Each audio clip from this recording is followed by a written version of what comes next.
Ce français avec Aziza. Aujourd'hui, nous allons voir l'histoire de l'imparfait.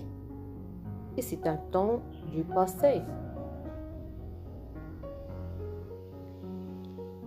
Il était une fois un temps pas très joli et qui faisait beaucoup d'erreurs. Rapidement, il se fait remarquer et on le surnomma imparfait.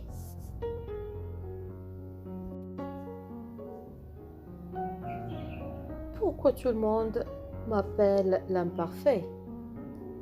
Est-ce que je suis idiot? Non, bien sûr que non. Ne les écoute pas. Personne n'est parfait. Lui répond le présent.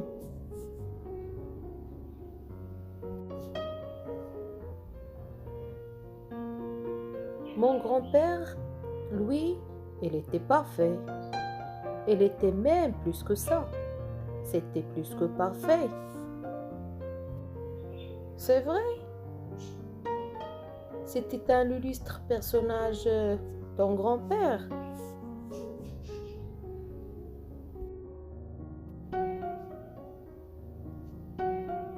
Mon papy, plus que parfait, je m'en souviens, il avait tout fait, tout réussi avant tout le monde. Il avait marché sur la Lune avant Armstrong. Il avait inventé l'imprimerie avant Gutenberg. À côté de papy, je suis un minable, un moins que rien. Quand j'étais enfant, je travaillais beaucoup à l'école et j'avais toujours de mauvaises notes. J'étais amoureux des filles, mais aucune ne s'intéressait à moi. Je jouais au tennis et je perdais toujours.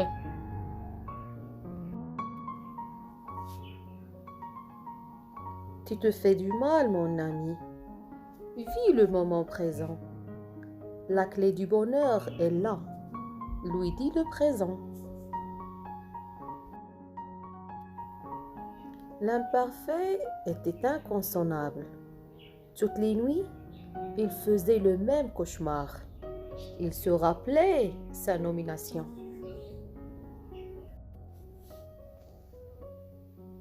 Ce jour-là, quand il était monté sur l'estrade, tout le monde avait rigolé.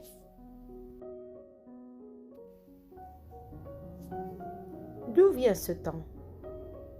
Comme il est laid, ils sont mauvais.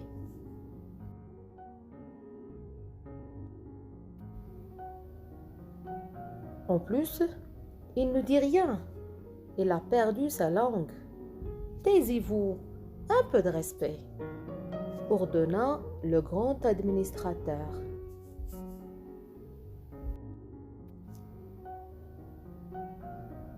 Jeune homme, connaissez-vous le futur? Non, monsieur, je ne le connais pas. Que pensez-vous du présent? Je n'ai pas vraiment d'opinion.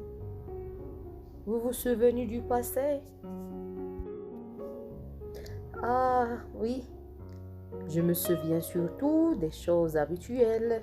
Par exemple, quand j'étais enfant, j'allais à l'école tous les jours. Je me lavais, je me brossais les dents, je me douchais. Bien, décrire des habitudes dans le passé, c'est très utile. Est-ce que vous seriez capable de me décrire votre grand-père? Ah, ça oui. Mon grand-père, c'était une personne très élégante. Il parlait avec une douce voix. Il disait toujours des choses intelligentes.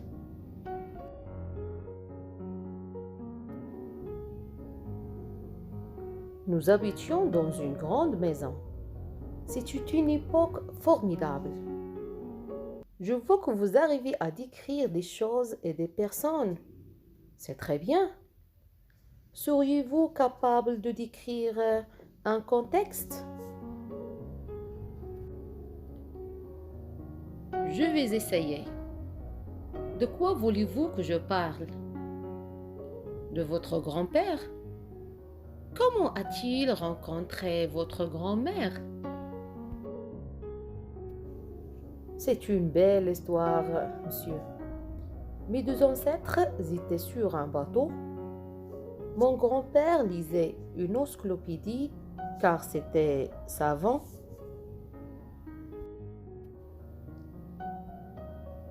Ma grand-mère regardait la mer car elle était rêveuse.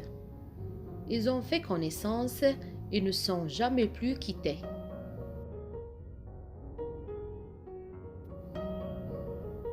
C'est une très belle histoire, dit le grand administrateur. Revenons maintenant à nos moutons. Comment allez-vous vous conjuguer?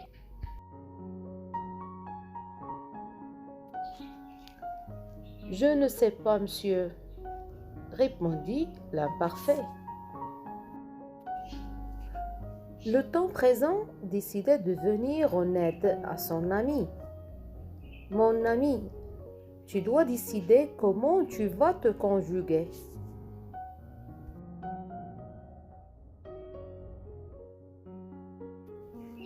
Tous les temps doivent prendre ces décisions un jour dans leur vie. La racine ou le radical, c'est la base d'un verbe. Nous sommes amis depuis toujours. Si tu veux, tu peux m'utiliser pour construire ton radical.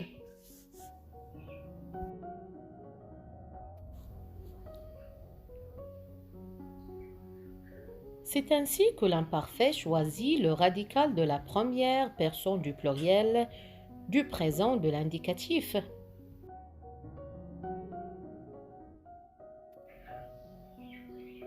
Le grand administrateur dit: Maintenant que vous avez votre radical, vous allez choisir vos terminaisons.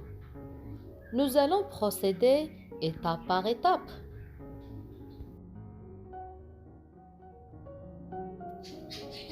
Pour le pronom je, quelle terminaison voulez-vous? J'aimerais terminer en AIS. Très bien. Choisissez maintenant votre terminaison pour tu. AIS. Encore? Oui? Pourquoi pas? J'aime la répétition. Pour il, j'aimerais terminer en AIT. Bien. Pour nous et vous maintenant, ONS et EZ.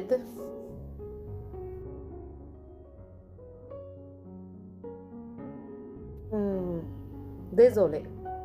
Ces terminaisons sont déjà prises par le présent et le futur. Je peux intervenir? Propose la lettre I. Moi, j'ai peu de travail en ce moment. Merci, c'est très gentil, dit l'imparfait. Ce sera donc IONS et IEZ, confirme le grand administrateur.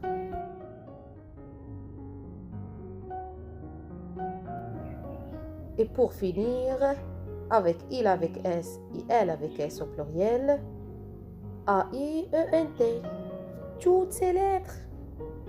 Oui, pourquoi pas? Plus on est de fous, plus on rit. Dit l'imparfait qui commence à s'amuser.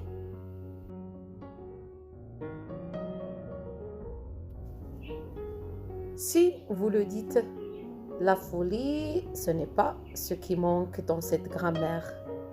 Ah, j'ai oublié. Quel est votre nom? Je suis le...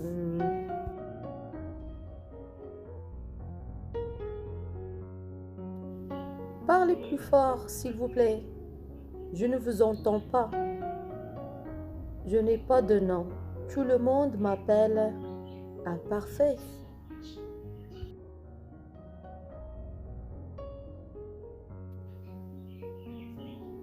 Ce n'est pas très joli surnom. Vous voulez quand même le garder? Je n'en ai pas d'autre, monsieur.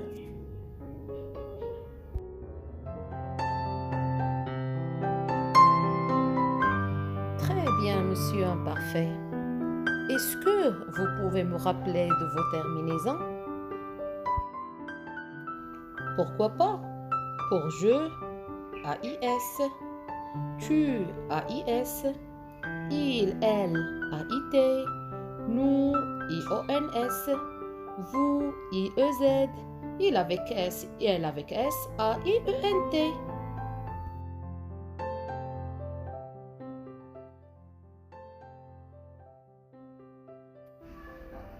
Et depuis ce jour, l'imparfait devient très célèbre et fier de ses terminaisons et de ses valeurs. Et voilà la petite histoire de l'imparfait. N'oubliez pas à vous abonner à la chaîne et activer la petite cloche. Merci.